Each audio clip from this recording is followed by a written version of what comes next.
Hi, welcome once again to the Elvis Conspiracy, where we're looking at the life and the death and the life of Elvis Presley.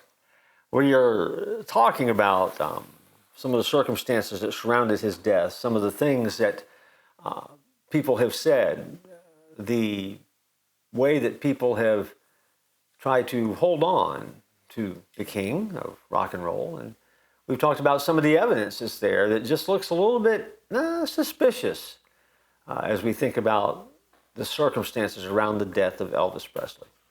Now you remember, because this is a good place to remind you once again as we tackle this series, you stay with us on this. We're going to have some fun with this because we're looking at a lot of conspiracy theory and we're showing you a lot of evidence and we're actually showing it to you. You're getting to see it through each one of these series. But the big question is, what does it matter? Well, it matters because we live in a world where there are some spiritual implications, and if all of life is a spiritual journey, then there's some lessons we can learn from this. Now, that is way down the road. But we're going to learn those lessons eventually. But in the meantime, we're going to continue to unpack the mysterious story of Elvis Presley. And today, we're going to talk about the price of greatness is responsibility. You might recognize that. That's a quote actually from Winston Churchill. He did not know Elvis Presley. And that Churchill quote, though, kind of moves us into a conversation that when I say it, if you're not familiar with the lore and the legend of Elvis Presley, you're going to go, what in the world are you talking about? But it is a legitimate question, seriously, a legitimate question. Was Elvis Presley a federal agent? Was Elvis Presley an undercover federal agent? Because Elvis Presley was a fan of law enforcement, and he was a fan of law enforcement, and he often would go and visit different law enforcement departments. They would present him honorary badges. They would let him be a part of their department in an honorary way. And so it begs the question, when Elvis Presley met the president, did the president really make Presley a federal agent? Now, this has been one of those things that has come up time and time and time and time again as you think about the life of Elvis Presley.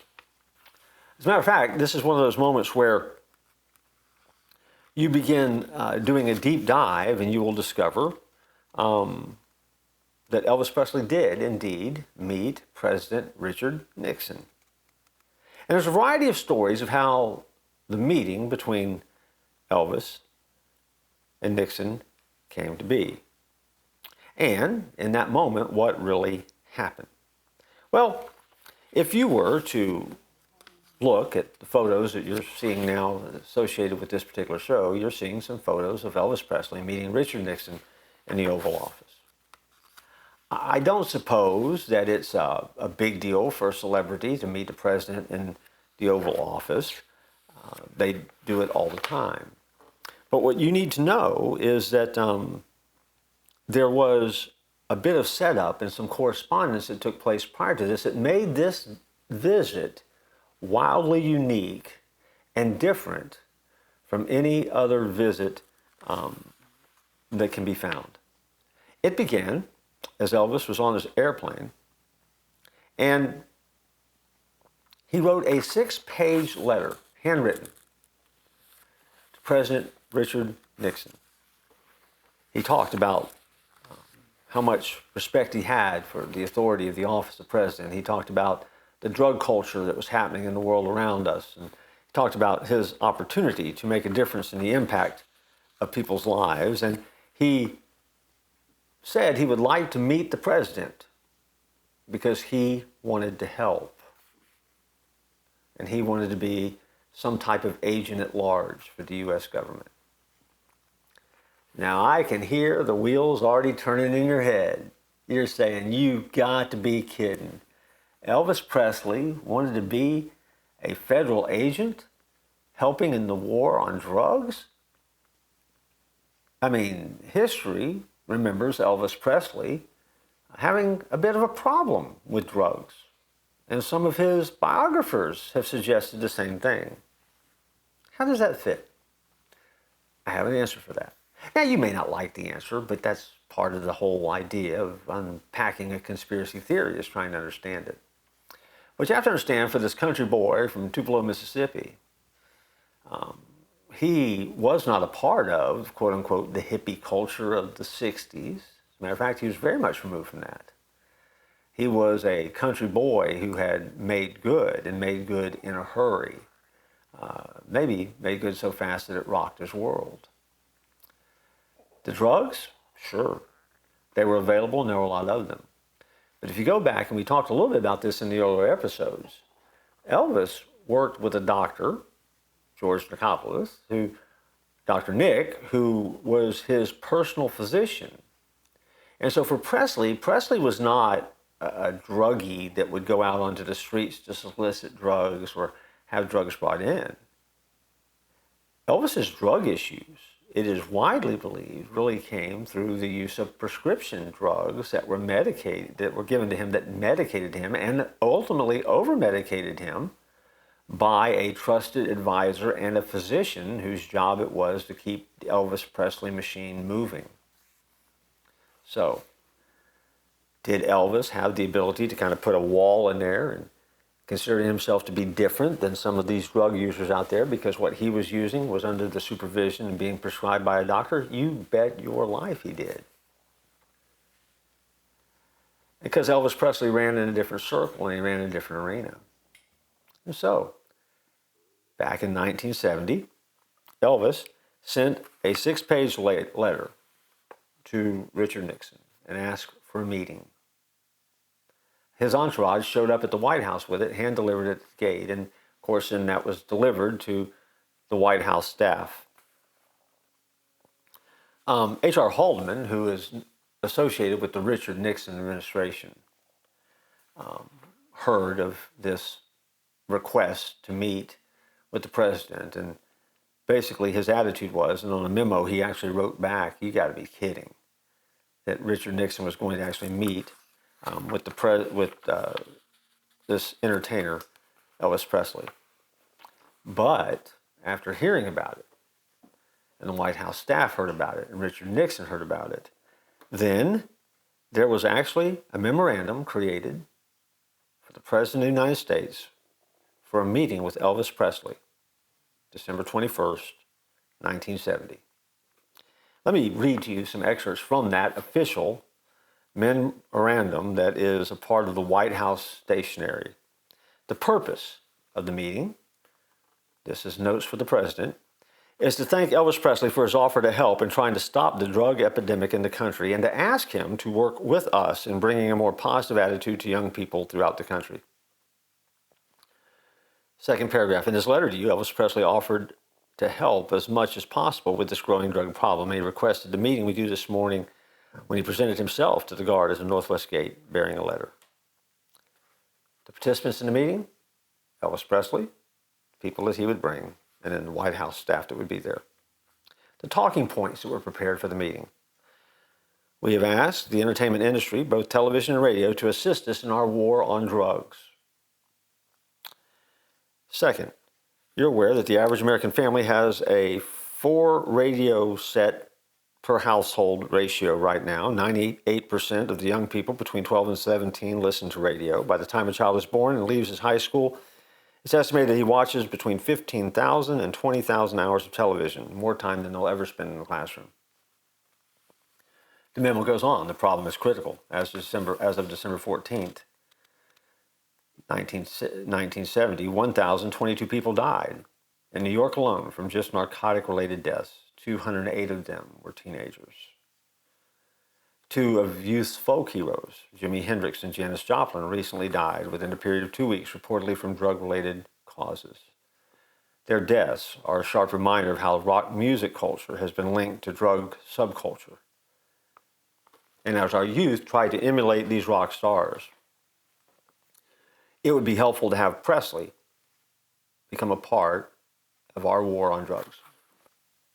If our youth are going to emulate the rock stars, from now on, let's see if we can get rock stars to affirm the conviction that true and lasting talent is a result of self-motivation and discipline, not some type of chemical. Ultimately, what would be the suggestions or the use of Elvis Presley in this endeavor? 1, work with the White House staff.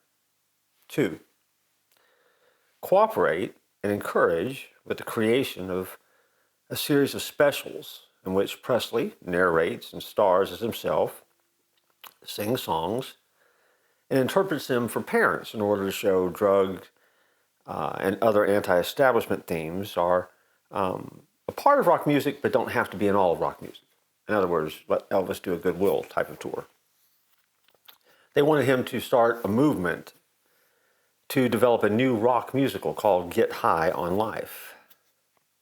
They asked Elvis to record an album with the theme Get High on Life at the Federal Narcotics Rehabilitation and Research Facility in Lexington, Kentucky. And then they wanted him to be a consultant to the Advertising Council on how to communicate anti-drug messages to teenagers in America. That was what the setup was. So the reality is, and what you have to understand is, this turned into a legitimate meeting. Presley has requested a meeting with Richard Nixon, President of the United States. He has said, I want to be an advocate for you, and I want to help on this war on drugs, and I want to be an agent at large, because I can go to places, do things my way that you just can't do.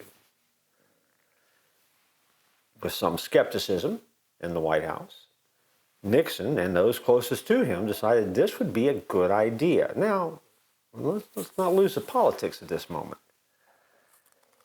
A photo op with Elvis Presley, huge. At this point, it would be important for me to point out that the most requested photographs of the National Archive in Washington, D.C. are the photos of Elvis Presley with Richard Nixon. Those are the most requested photos that are ever made. Matter of fact, there are so many requests that come in each day, and they come in by the thousands each day to this day,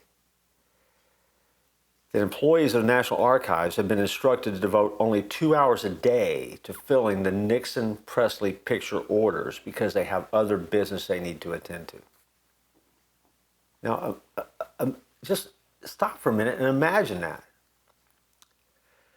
Pictures of Nixon and Presley are so much in demand, this was such a big deal, that to this day, thousands of requests a day are sent to the archives for copies of how to get these pictures. And you can send for the same thing.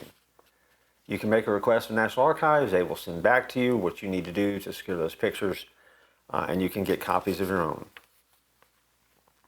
Elvis Presley's invitation to the president: if I were an agent at large, I could do things my way and I could get to places that you could never get to. And so the meeting was set. If you've ever been to Graceland, as you tour that massive facility, there's a whole section of Graceland that's set aside that tells you the story, lets you read the letter that Elvis wrote to the president's response. You get to see the images that we're talking about right now, the images that you're seeing as a part of this, where Elvis was actually presented that day with the title of a drug enforcement agent.